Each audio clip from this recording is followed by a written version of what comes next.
दोस्तों, कहानी का नाम है सोना सिर्फ 3 फीट दूर था।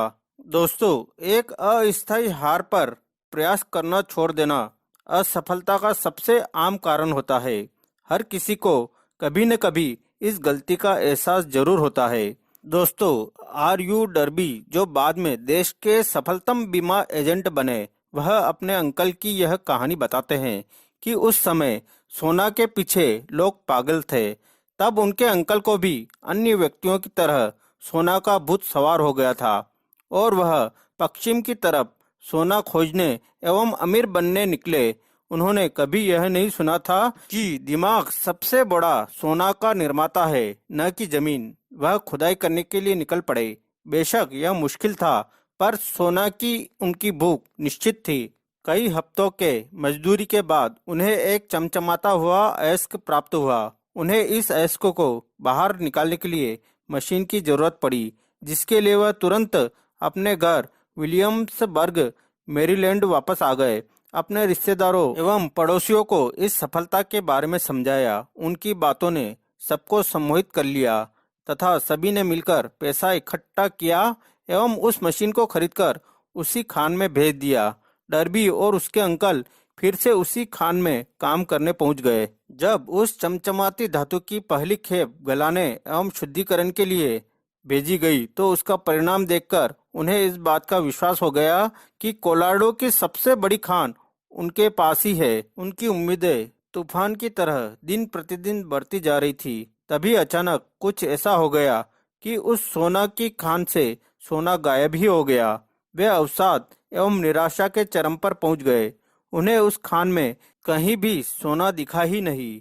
उन्होंने उस सोने को पाने के लिए कुछ प्रयास किए, पर सफलता हाथ न लगी। अंततः उन्होंने उस मशीन को बेच देने का निर्णय ले लिया।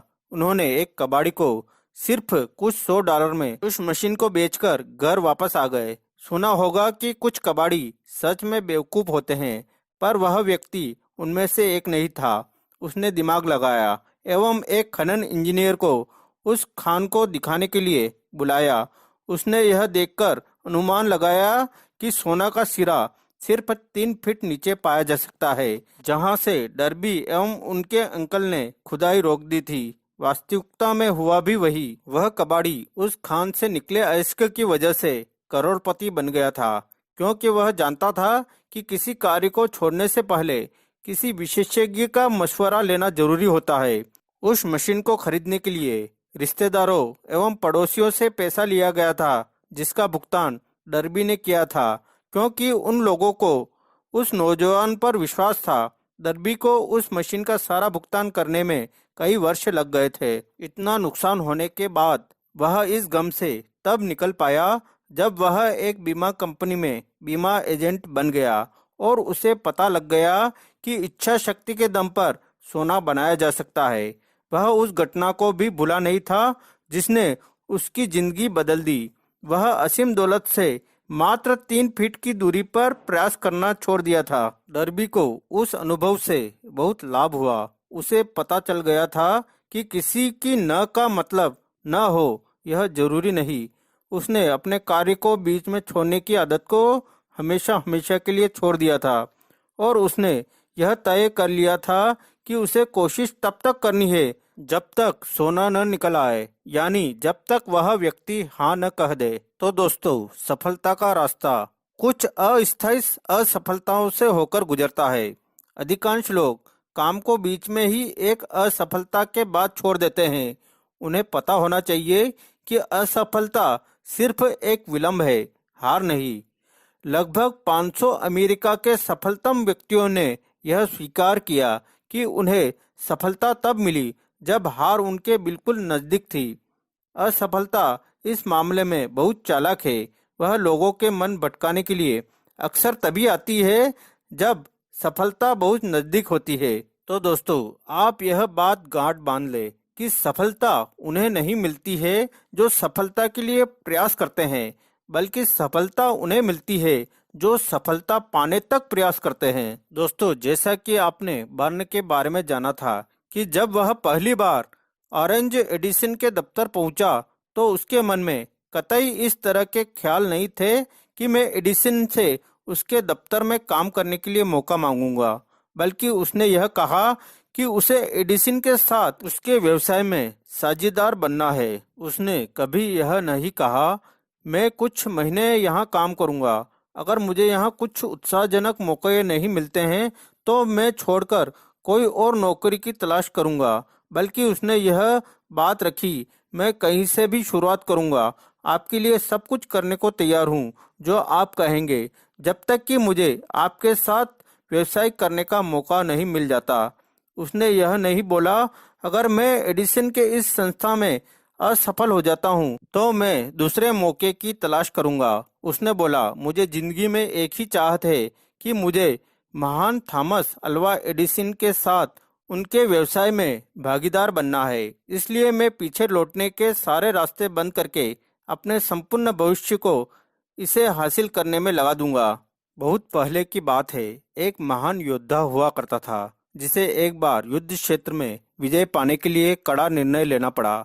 उसे अपनी सेना को शत्रु के साथ युद्ध पर लड़ने के लिए भेजना था। शत्रु की सेना संख्या में उनकी सेना से बहुत बड़ी थी। उसने अपने सैनिकों को नावों में बिठाकर नदी के उस पार भेजा एवं सभी सैनिकों तथा औजारों के उतरने के बाद उसने सभी नावों को आग लगाने की आज्ञा दे दी। फिर युद्ध होने के ठीक पहले उसने अपने सैनिकों से कहा, आप देख रहे हो सारी नावें जल रही है। अगर हम अपनी शत्रुओं को मार नहीं देते हैं तो अब हमारे पास वापस लौटने का कोई जरिया नहीं है।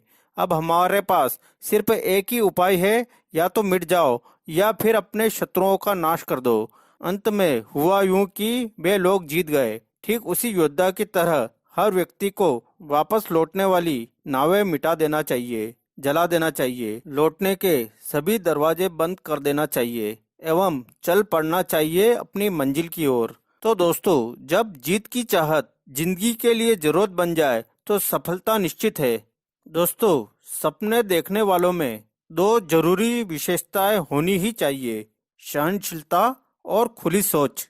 दोस्तों, यदि जो आप चाह रहे हैं वह सही है एवं उस पे आपको विश्वास है तो उसे हासिल करने के लिए आगे बढ़िए। आप अपने सपनों को जोक दीजिए एवं यदि कभी आप अस्थायी रूप से असफल भी हो जाए तो उन लोगों की बातों को अपने दिमाग पर हावी मत होने दीजिए, क्योंकि उन्हें नहीं पता कि ये अस्थायी असफलता कामयाबी का द्वार खोलती है। हेनरी फोर्ड एक अनपढ़ एवं गरीब व्यक्ति थे जिसने बिना जानवरों के चलने वाली गाड़ी का सपना देखा। उसने उस वक्त का इंतजार नहीं किया जब उसके पास ऐसे साधन उपलब्ध होंगे जो उस गाड़ी को बनाने के लिए सहायक होंगे, पर उसके पास जो कुछ भी था वही से काम करना प्रारंभ कर दिया एवं आज पूरी दुनिया उनके पहियों पर चल रही है। उसने दुनिया में इतनी गाड़ियां चला दी जितना किसी अन्य व्यक्ति ने कभी नहीं चलाई। यह सब इसलिए संभव हुआ क्योंकि उसे अपने सपनों पर विश्वास था। थॉमस अल्वा एडिसन ने विद्युत से चलने वाले बल्ब का आविष्कार करने का सपना देखा। इससे पहले कि उनका यह सपना सच हो पाता, वह 10,000 बार असफल हुए। सच्चे स्वप्नदर्शी काम को बीच में नहीं छोड़ते। राइट बंधुओं ने हवा में उड़ने का सपना देखा एवं आज पूरी दुनिया हवा में उड़कर एक जगह से दूसरी जगह जाती है। मार्कोनी ने हवा में संदेश भेजने का सपना देखा। उसके सपनों का परिणाम यह हुआ कि आज हम सभी के पास रेडियो है, टीवी है एवं मोबाइल फोन है। साथ ही साथ मार्कोनी के सपने ने उसे उसका केबिन एवं घर भी दिला दिया। इसने दुनिया के एक छोर में रहने वाले व्यक्ति को दूसरे छोर में रहने वाले व्यक्ति से जोड़ दिया। तुरंत कुछ ही क्षणों में कोई भी समाचार, सूचना एवं मनोरंजन संपूर्ण विश्व में फैल जाता है। आपको यह जानकर हैरानी होगी कि मार्कोनी के दोस्तों ने उन्हें हिरासत में ले लिया था एवं एक मनोवैज्ञानिक के पास इलाज के लिए ले गए। जब उसने उनसे यह बताया कि उसने एक ऐसे सिद्धांत की खोज की है जिससे हवा में संदेशों को एक स्थान से दूसरे स्थान पर बिना किसी तार के भेजा जा सकता है। आज सच्चे स्वप्नदर्शियों के लिए बेहतर अवसर प्राप्त है। आज दुनिया को नए विचारों की आवश्यकता है। विश्व को नए आविष्कार की आवश्यकता है। आज दुनिया को आपके जैसे स्वप्नदर्शी की आवश्यकता है। दोस्तों, यदि आपके द्वारा बनाई गई पहली योजना सफलतापूर्वक काम न करे, तो इसके स्थान पर एक और नई योजना बना ले। अगर वह नई योजना भी काम न करे, तो इसके बदले में एक और नई योजना बना ले तथा इसी तरह करते रहे जब तक कि आपको ऐसी योजना न मिल जाए जो काम करे। इस बिंदु पर अधिकांश लोग असफल होते हैं, क्योंकि उनमें असफल योजनाओं के स्थान पर नई योजनाएं बनाने की लगन का अभाव होता है। दुनिया का सबसे बुद्धिमान आदमी भी धन कमाने या किसी और काम में तब तक सफल नहीं हो सकता जब तक कि उसकी योजनाएं व्यवहारिक एवं अमल में लाने योग्य न हो। इस तथ्य को अपने मन में रखें और जब तक आपकी योजनाएं असफल हो तो यह भी याद रखें कि अस्थायी पराजय सिर्फ एक विलंब है। इसका यह अर्थ हो सकता है कि आप जिस योजना पर काम कर रहे थे वह दमदार या त्रुटिहीन नहीं थी। दूसरी योजनाएं बनाए, एक बार फिर से शुरू करें। थॉमस अल्वा एडिसन 10,000 बार फेल हुए इससे पहले कि वह विद्युत बल्ब का आविष्कार कर पाते। इसे इस तरह से भी समझा जा सकता है कि एडिसन को सफलता मिलने से पहले 10,000 बार अस्थायी असफलताओं का सामना करना पड़ा। दोस्तों, अस्थायी पराजय का एक ही अर्थ होता है कि आपकी योजना में किसी खास किस्म के ज्ञान की कमी थी। लाखों करोड़ों लोग गरीबी एवं दुख भरा जीवन बिताते हैं क्योंकि उनके पास कोई दमदार योजना नहीं होती जिसके द्वारा धन कमा सके। आपकी योजना जितनी दमदार होगी, आपकी उपलब्धि उतनी ही दमदार होगी। कोई भी आदमी तब तक नहीं हारता जब तक कि वह मैदान न छोड़ दे, यानी जब तक कि वह हिम्मत न हार जाए। हेनरी फोर्ड को भी अस्थायी पराजय का सामना करना पड़ा और ऐसा न सिर्फ उनके ऑटोमोबाइल कैरियर की शुरुआत में हुआ, बल्कि तब भी हुआ जब वे अपने कैरियर की ऊंचाई पर पहुंच गए थे। उन्होंने नई योजनाएं बनाई और आर्थिक विजय की ओर एक लंबी छलांग लगा दी। दोस्तों, हम ऐसे लोगों को देखते हैं जिन्होंने बहुत सारा धन कमाया है, परंतु हम अक्सर उनकी विजय को ही देख पाते हैं और उन अस्थायी पराजय को नजरअंदाज कर देते हैं जिन्हें पार करके ही वे इस मुकाम तक पहुंच पाए हैं। इस फिलॉसफी का कोई भी अनुयायी यह आशा नहीं करेगा कि उसे अस्थायी पराजय के अनुभव के बिना ढेर सारी दौलत मिल जाएगी। पराजय को इस बात का संकेत माने कि आपकी योजनाएं दमदार नहीं है। फिर आप इन योजनाओं को दोबारा बना ले और अपने प्रिय लक्ष्य की दिशा में एक बार फिर से पाल बांध ले। अगर आप अपने लक्ष्य तक पहुंचने से पहले ही प्रयास करना छोड़ देते हैं तो आप भगोड़े हैं। दोस्तों, भगोड़े लोग कभी नहीं जीतते हैं और जीतने वाले कभी नहीं भागते।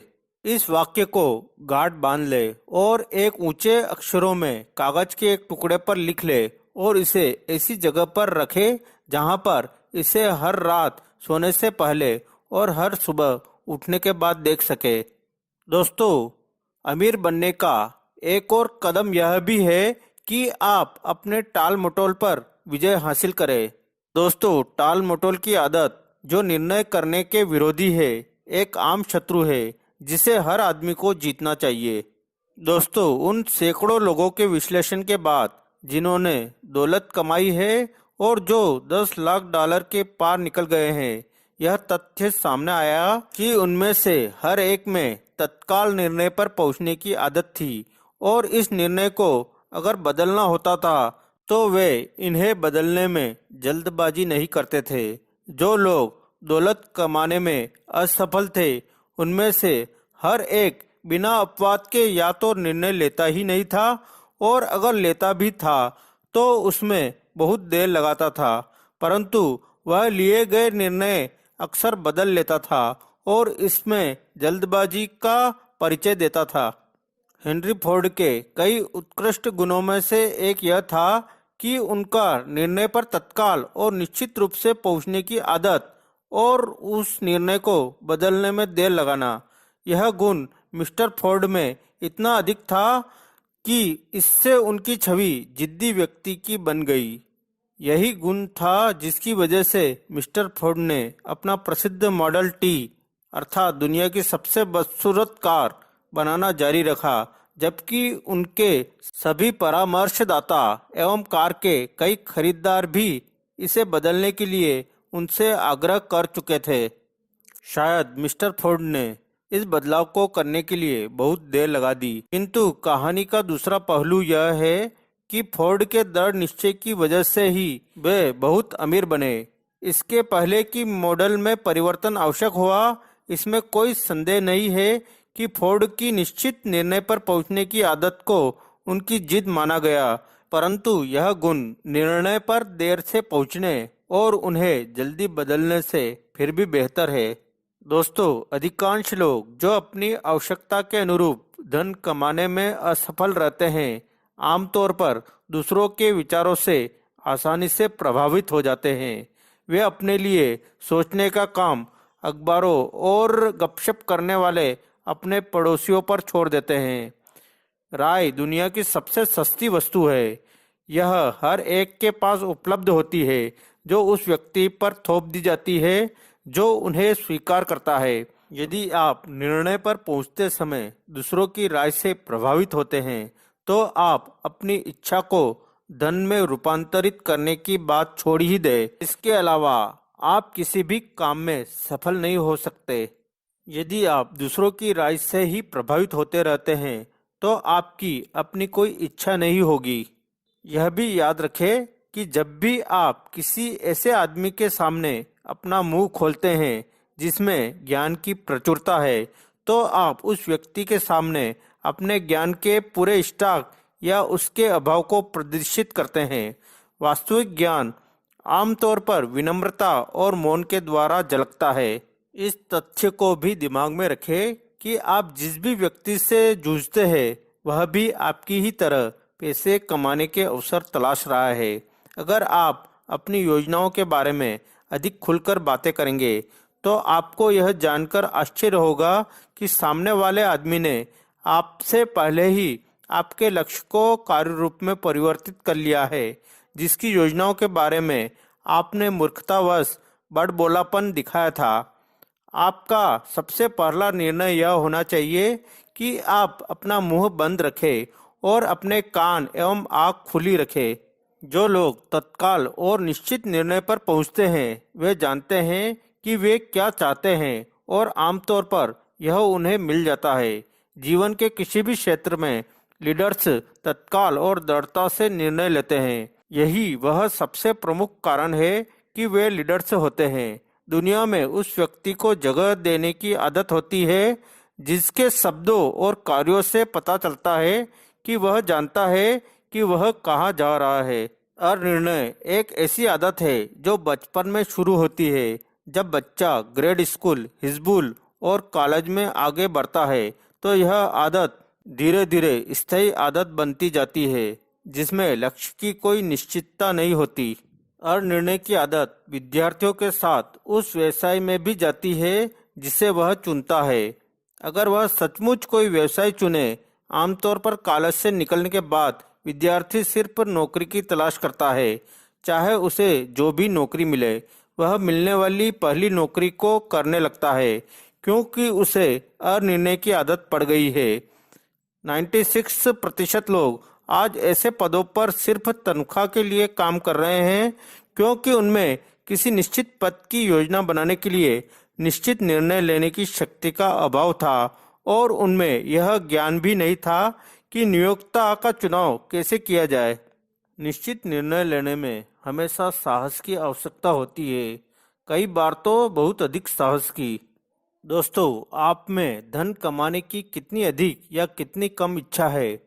अगर आप पाते हैं कि आप उदासीन हैं, तो आप इस नतीजे पर पहुंच सकते हैं कि आप में अब भी धन की चेतना विकसित नहीं हो गई है, जो पैसा कमाने के लिए जरूरी है, क्योंकि अमीरी इसी चेतना के विकसित होने के बाद आती है। दौलत उस आदमी की तरफ खींची आती है जिसका मन उसे आकर्षित करने के लिए तैयार है, ठीक उसी तरह जिस तरह पानी समुद्र की तरफ खींचा चला आता है।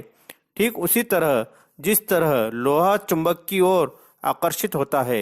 दोस्तों, जो लोग सफल नहीं होते उनमें एक महत्वपूर्ण गुण साझा होता है। वे असफलता के सारे कारण जानते हैं और वे अपनी उपलब्धि के अभाव को स्पष्ट करने के लिए पुख्ता बहाने बनाते हैं। इनमें से कुछ बहाने चतुराई भरे भी होते हैं और इनमें से कुछ तथ्यों द्वारा तर्कपूर्ण भी महसूस होते हैं। परंतु बहानों का प्रयोग आप धन की तरह नहीं कर सकते। दुनिया केवल एक चीज जानना चाहती है, क्या आपने सफलता हासिल की है? दोस्तों, एक चरित्र विश्लेषक ने सबसे आम बहानों की सूची तैयार की है। जब आप इस सूची को सुने तो सावधानी से खुद की जांच करें और यह तय करें कि आप इनमें से कितने बहाने बनाते हैं। याद रखें, इस वीडियो में सिखाई गई फिलॉसफी के द्वारा आप इन बहानों का नामो निशान मिटा सकते हैं। अगर मेरे पास पत्नी और परिवार न होता, अगर मेरे पास पर्याप्त प्रेशर होता, अगर मेरे पास पैसा होता, अगर मेरे पास अच्छी शिक्षा होती, अगर मुझे कोई नौकरी मिल गई होती, अगर मेरा स्वास्थ्य अच्छा होता, अगर मेरे पास समय होता, अगर समय बेहतर होता, अगर दूसरे लोग मुझे समझ पाते, अगर मेरे चारों तरफ की परिस्थितियां भिन्न होती, अगर मैं अपनी जिंदगी को दोबारा जी सकता, अगर मैं इस बात से नहीं डरता कि लोग क्या कहेंगे, अगर मुझे अवसर दिया गया होता, अगर मेरे पास अब एक अवसर होता, अगर दूसरे लोगों ने मुझे इस हालत में नहीं पहुंचाया होता, अगर मुझे रोका नहीं गया होता, अगर मैं वह कर सकता जो मैं चाहता हूँ, अगर मैं अमीर पैदा हुआ होता, अगर मैं सही लोगों से मिल पाता, अगर मुझ में वह प्रतिभा होती जो कुछ लोगों के पास है, अगर मुझ में दिलेरी होती, अगर मैंने पिछले अवसरों का लाभ उठाया होता, अगर लोग मुझ पर इतने हावी नहीं होते, अगर मुझे घर न संभालना होता और बच्चों की देखरेख नहीं करनी होती, अगर मैं कुछ पैसे बचा सकता, अगर बॉस मेरी तारीफ करता, अगर मेरा परिवार मुझे समझ पाता, अगर मैं किसी बड़े शहर में रह रहा होता, अगर मैं सिर्फ शुरू कर पाता, अगर मेरे पास कुछ लोगों जैसा व्यक्तित्व होता, अगर मैं इतना मोटा न होता, अगर मेरी प्रतिभाएं लोगों को पता चल जाती, अगर मुझे बस एक ब्रेक मिल गया होता, अगर मैं कर्ज से बाहर निकल पाता, अगर मैं असफल ना हुआ होता, अगर मैं जानता होता कि कैसे करना चाहिए, अगर हर आदमी ने मेरा विरोध न किया होता, अगर मेरे पास इतनी सारी चिंताएं न होती, अगर मेरी शादी किसी सही व्यक्ति से हुई होती, अगर मुझे इतनी कड़ी मेहनत न करनी होती, अगर मैंने अपना पैसा गंवाया ना होता, अगर मैं किसी दूसरे इलाके में रह रहा होता, अगर मेरे पास खुद का बिजनेस होता, अगर दूसरे लोग सिर्फ मेरी बातें सुन लेते, अगर, और यह सबसे बड़ा बहाना है, अगर मेरे पास साहस होता कि मैं अपने आप को अपने सच्चे रूप में देख पाता, अगर मैंने यह पता लगाया होता कि मुझ में क्या गड़बड़ है तो मैंने उसे सुधारा होता, तब मेरे पास अपनी गलतियों से लाभ उठाने का अवसर होता और दूसरों के अनुभव से कुछ सीखने का भी अवसर होता, क्योंकि मैं जानता हूँ कि मुझ में कुछ न कुछ गड़बड़ है, वरना मैं वहाँ नहीं होता। अगर मैं हूँ, अगर मैंने अपनी इस कमजोरियों का विश्लेषण करने में अधिक समय दिया होता और उन्हें छुपाने के लिए बहाने बनाने में कम समय लगाया होता। दोस्तों, अपनी असफलता का स्पष्टीकरण देने के लिए बहाने बनाना एक राष्ट्रीय शौक बन चुका है। यह आदत उतनी ही पुरानी है जितनी कि मानव जाति, एवं यह आदत सफलता के लिए घातक है। लोग अपने पेटेंट बहानों से इतना जकड़े क्यों रहते हैं? जवाब स्पष्ट है, वे अपने बहानों की रक्षा इसलिए करते हैं क्योंकि उन्होंने ही इसकी रचना की है। किसी आदि का बहाना उसकी अपनी कल्पना का शिशु होता है। अपने मानस पुत्र की रक्षा करना इंसान का स्वभाव होता है। बहाने बनाना एक ऐसी आदत है जिसकी जड़ें गहरी होती है। आदतों को छोड़ना मुश्किल होता है, खासकर तब जब वे हमारे कार्यों को उचित सिद्ध करती हो। प्लेटो के मन में यही बात थी, जिसके कारण उन्होंने कहा था, खुद को जीतना सर्वप्रथम और श्रेष्ठ विजय है। खुद के द्वारा जीता जाना सभी चीजों में सबसे शर्मनाक और बुरी चीज है। एक और दार्शनिक के मन में भी यही विचार था। जब उन्होंने कहा, यह मेरे लिए बहुत बड़ा आश्चर्य था जब मैंने पाया कि दूसरों में मैं जितनी कुरूपता देखता था उसमें से अधिकांश मेरे अपने स्वभाव का ही प्रतिबिंब थी। यह मेरे लिए हमेशा एक रहस्य रहा है। अल्बर्ट हबार्ड ने कहा था कि लोग अपनी कमजोरियों को छुपाने के लिए बहाने बनाकर खुद को जानबूझकर धोखा देने में इतना अधिक समय क्यों बर्बाद करते हैं। अगर इसका कोई भिन्न उपयोग किया जाए तो यही समय उस कमजोरी को सुधारने के लिए पर्याप्त होगा और तब बहाने बनाने की कोई जरूरत नहीं होगी। दोस्तों, इस वीडियो को देखने से पहले आपके पास इस बात का तार्किक बहाना हो सकता था कि आप जीवन में अपनी मनचाही चीज हासिल क्यों नहीं कर सकते, परंतु अब वह बहाना नहीं चल सकता, क्योंकि अब आपके पास वह मास्टर की है जो जीवन की दौलत के खजाने का दरवाजा खोलती है। दोस्तों, यदि आप इस वीडियो में दिखाई गई बातों का अनुसरण नहीं करते हैं तो इसकी कीमत होगी असफलता, और यदि आप इस वीडियो में दिखाई गई बातों का अनुसरण करते हैं तो आपको प्रचुर पुरस्कार मिलेगा। वह है संतुष्टि, जो उन सभी को मिलती है जिन्होंने खुद को जीत लिया है और जो जीवन को वह देने के लिए विवश करते हैं जो वे चाहते हैं। पुरस्कार इतना बड़ा है कि आपको प्रयास करना चाहिए। क्या आप शुरुआत करेंगे और क्या आपको इस बात पर भरोसा है? दोस्तों, आज के लिए इतना ही। हम अगली वीडियो के माध्यम से फिर से मिलेंगे।